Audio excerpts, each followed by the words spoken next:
इतने साल के बाद भी आयरन मैन 1 में जब मैंने हिडन डिटेल्स नोटिस की तो मुझे इतना कुछ मिला जो शायद तुमने मिस कर दिया हो। आयरन मैन को रीवॉच करके मुझे कुछ डिटेल्स ऐसी भी मिली जो डायरेक्ट कनेक्ट होती है प्रेजेंट टाइमलाइन से। तो हे गाइस, मेरा नाम है हेमंत और जब मैंने आयरन मैन 1 को फ्रेम बाय फ्रेम देखा 0.25x स्पीड में तो मुझे 19 ऐसी डिटेल्स मिली जो कि शायद तुमने नॉर्मल स्पीड में मिस कर दी होगी। कुछ डिटेल्स देखकर तो मुझे भी यकीन नहीं हुआ कि मार्वल ने इतना पहले इतना कुछ कैसे कर लिया था। अब बिना टाइम वेस्ट करे वीडियो को शुरू करते हैं। डिटेल नंबर 1, जब टोनी स्टार्क न्यूज में देख रहा होता है कि 10 रिंग्स के लोग रिफ्यूजीज को टॉर्चर कर रहे होते हैं, उन्हें मार रहे होते हैं, तो वो अपने सूट को बस फ्लाई करने के लिए ही नहीं बल्कि 10 रिंग से लड़ने के लिए भी प्रिपेयर करता है और इसका टेस्ट लेने के लिए कैसे वर्क करेगा वो सीलिंग पर एक ब्लास्ट भी करके देखता है। लेकिन जब तुम इस फ्रेम को स्लो डाउन करके नोटिस करोगे तो तुम्हें रिएक्टर से एनर्जी जाती हुई दिखेगी उसके रिपल्सर में। डिटेल नंबर 2, 10 रिंग्स का नाम सुन के कान खड़े कर लिए तो हाँ, एक्चुअली में वही 10 रिंग्स हैं जो तुम सोच रहे हो। शैंग-ची मूवी के अंदर जो वैन वू था उसने एक ऑर्गेनाइजेशन बनाई थी 10 रिंग्स के नाम से, जिसके मेंबर ये लोग भी थे जिन्होंने टोनी स्टार्क को किडनैप किया था। और रही बात शैंग-ची और आयरन मैन 1 के कनेक्शन की, तो जब टोनी स्टार्क किडनैप होता है तो इस सीन में हम इस फ्लैग पर 10 रिंग्स देख सकते हैं जो कि सेम फ्लैग शैंग-ची मूवी में भी हमने देखा था। डिटेल नंबर 3, आयरन मैन जब भी सूट पहनकर बोलता है तो उसकी आवाज एक स्पीकर के थ्रू बाहर आती है। तो iron man versus iron monger वाले सीन में आयरन मैन अपना आर्मर का हैंड निकाल देता है, जिसके बाद हम आयरन मैन की 2 साउंड सुन सकते हैं गैप की वजह से, एक उसकी खुद की और एक स्पीकर से आती हुई। देखो ध्यान से सुनो।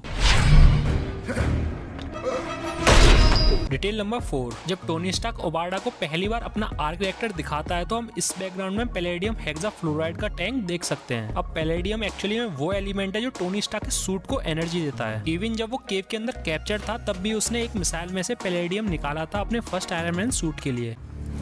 That's palladium, 0.15 grams.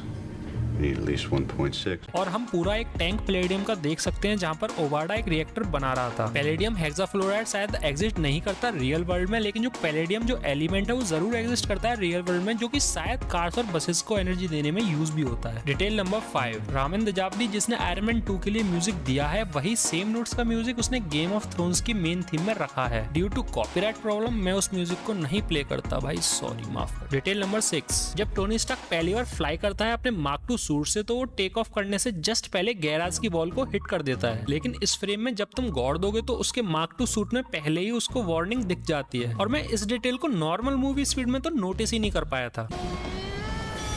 Detail number 7, तुमने कभी आयरन मैन के सूट के बाहर से उसकी आंखों को नहीं देखा होगा, लेकिन जब उसका मार्क 2 आर्मर फ्रीज होता है तो उसका सिस्टम काम करना बंद कर देता है। तो हम इस फ्रेम में टोनी की ब्लू आईज देख सकते हैं। डिटेल नंबर 8, ओबार्डा टोनी से कहता है कि उसका आर्क रिएक्टर 9th सिम्फनी है। तो क्लासिकल म्यूजिक की दुनिया में एक बिलीफ ऐसा है कि कंपोजर जब 9th सिम्फनी लिख लेता है तो वो मर जाता है। ओबार्डा यहाँ पर यही कह रहा था टोनी स्टार्क से कि उसका जो आर्क रिएक्टर है वो 9th सिम्फनी है, क्योंकि उसकी वजह से वो अब मरने वाला है। और जब मैंने इसी चीज को और आगे तक देखा तो मुझे पता लगा कि टोनी स्टार्क अपनी 10th मूवी में मरा था एवेंजर्स एंड गेम में। मींस एवेंजर्स इन्फिनिटी वॉर उसकी 9th सिम्फनी थी, जहां पर सिर्फ उसने ही थैनोस को ब्लीड कराया था। डिटेल नंबर 9, न्यूज़पेपर वाले सीन में हम न्यूज़पेपर देख सकते हैं जिसमें टोनी स्टार्क के पेरेंट्स की मौत की खबर होती है, जिस न्यूज़पेपर की डेट 17 दिसंबर 1991 होती है। और कैप्टन अमेरिका सिविल वॉर में विंटर सोल्जर वाली क्लिप में डेट 16 दिसंबर 1991 होती है, जब विंटर सोल्जर उसके पेरेंट्स को मार रहा होता है। ऑब्वियसली न्यूज़पेपर नेक्स्ट डे ही आया होगा। डिटेल नंबर 10, मूवी की स्टार्टिंग में जब टोनी स्टार्क अवार्ड रिसीव कर रहा होता है तो एक न्यूज़पेपर आर्टिकल एक्चुअली में अल्ट्रॉन को फोरशैडो कर रहा था कि कैसे टोनी अल्ट्रॉन को बनाएगा, क्योंकि इसमें लिखा हुआ है going of radically simple theorem that artificial intelligence can be embedded with personality through alternative programming is currently putting the finishing touches on 2 robotic prototypes that he believes will listen to him and learn from his behaviours. Detail number 11, जब Tony Stark refugees को बचाकर वापस आता है तो अपने suit को उतारने की कोशिश करता है, तो तभी पेपर पोर्ट्स उसे पहली बार आयरन मैन सूट में देखती है। लेकिन जब तुम इधर नोटिस करोगे तो कैप्टन अमेरिका की शील्ड का प्रोटोटाइप दिखेगा, जिसको हमने बाद में आयरन मैन 2 में भी देखा था। डिटेल नंबर 12, टोनी स्टार्क को ड्रग एडिक्शन से निकालने में बर्गर किंग्स का बहुत बड़ा हाथ था रियल लाइफ में, जिस वजह से टोनी स्टार्क ने बर्गर किंग्स का काफी बड़ा रेफरेंस दिया जब वो कॉन्फ्रेंस के लिए आता है। कार से उतर रहा होता है जब वो ऑलरेडी एक बर्गर खा चुका होता है। उसके बाद हैप्पी उसे एक और बर्गर देता है और वो मीडिया से कॉन्फ्रेंस करते टाइम भी एक बर्गर खाता है। डिटेल नंबर 13, जब टोनी स्टार्क अपनी कार पर काम कर रहा होता है तो हम स्क्रीन पर हावर्ड स्टार्क को देख सकते हैं जो कि सेम कार पर काम कर रहा था। अब शायद टोनी स्टार्क ने उसी कार को एकदम परफेक्ट बना दिया हो कस्टमाइज करके। डिटेल नंबर 14, जब टोनी स्टार्क पेपर पॉट्स को बेचता है ओबाडा के यहाँ सारा शिपमेंट का डाटा कलेक्ट करने के लिए, तो यहाँ पर mostly shipment without Tony Stark की परमिशन के हुए थे। तो उसी सब फाइल्स में एक फाइल्स ऐसी होती है जिस पर एमएससी लेवोस्की लिखा होता है। इसी फाइल्स में जब मैंने नीचे पढ़ा तो इस पे कैडल स्टेप्स लिखा हुआ है। अब एक्चुअली में बहुत बड़ा रेफरेंस है जेफ ब्रिजेस द बिग लेबोस्की को। इसके अलावा दूसरे शिपिंग पर एक बार कोड में भी उसका रेफरेंस है जिस पर लिखा हुआ है the dude.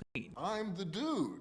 So that's what you call me, you know? Detail number 15, Tony Stark का सूट काफी फास्ट है, ऑलमोस्ट साउंड से भी तेज। अब साउंड को मैक में कैलकुलेट किया जाता है तो हम मार्क II आर्मर की स्क्रीन पर मैक लिखा हुआ देख सकते हैं, जो कि ये प्रूफ कर रहा है कि टोनी स्टार्क का सूट सच में साउंड से भी ज्यादा फास्ट है। डिटेल नंबर 16, जारवेस जो था वो टोनी स्टार्क की वॉइस को बहुत क्लियरली समझता था और बाकी वॉइसेस में डिफरेंशिएट भी कर लेता था। इस सीन में जब टोनी स्टार्क जारवेस से बात कर रहा था तो जारवेस सारा कुछ रिकॉर्ड कर रहा था जो भी टोनी स्टार्क बोल रहा था, जिसे तुम इस स्क्रीन में देख भी सकते हो। लेकिन जब टीवी में वो लेडी बोलती है तो जारवेस कुछ भी रिकॉर्ड नहीं करता, जिससे ये प्रूफ होता है कि जारवेस डिफरेंशिएट कर लेता है अपने मालिक और किसी और की आवाज में। डिटेल नंबर 17, जब iron man mark II armour को टेस्ट करते हुए स्पेस की तरफ जा रहा होता है तो वो जारवेस से पूछता है कि SR-71 का रिकॉर्ड क्या है, जिसका दूसरा नाम है ब्लैक बर्ड, जिसे एक्समैन यूज करते थे और इसे हमने डेडपूल मूवी में भी देखा था। डिटेल नंबर 18, जब टोनी स्टार्क अपने मार्क II आर्मर को टेस्ट कर रहा होता है तो इस फ्रेम में हम एक पोस्टर देख सकते हैं जो कि एक फिंग फैंग फूम नाम के क्रिएचर का है। और आयरन मैन 2 की रिलीज से पहले माना जा रहा था कि यही मूवी का मेन विलन होने वाला है, लेकिन मूवी को रियलिस्टिक और लॉजिकल फील देने की वजह से प्लान को चेंज करना पड़ा। डिटेल नंबर 19, पार्टी के अंदर जब एजेंट कोल्सन टोनी से बात कर रहा होता है तो टोनी स्टार्क उसे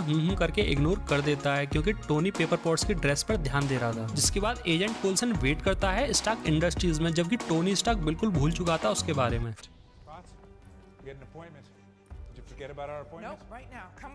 फिर पेपर पॉट्स उसे अपने साथ ले जाती है ओबाडा के यहाँ पर चेकिंग कराने के लिए, जिस वजह से पेपर पॉट्स बच भी जाती है, वरना ओबाडा उसे कब का मार देता। तो टोनी स्टार्क का झूठा प्रॉमिस पेपर पॉट्स की जान बचा गया, लेकिन ऐसा ही फेक प्रॉमिस उसने आयरन मैन 3 में भी किया था, जो कि उसकी और पेपर पॉट्स की जान को खतरे में डाल गया। अगर तुम आयरन मैन फैन हो तो वीडियो को एक लाइक जरूर देना और कमेंट में जरूर बताना कि तुम्हें आयरन मैन में क्या पसंद है। बाकी तुम और भी वीडियोस और प्लेलिस्ट चेकआउट कर सकते हो जो कि मैंने हिडन डिटेल्स पर बनाई है। अब इतना खर्चा हो ही गया तो चैनल सब्सक्राइब भी कर लो। तब तक के लिए मिलते हैं अगली किसी वीडियो में। टाटा बाय बाय।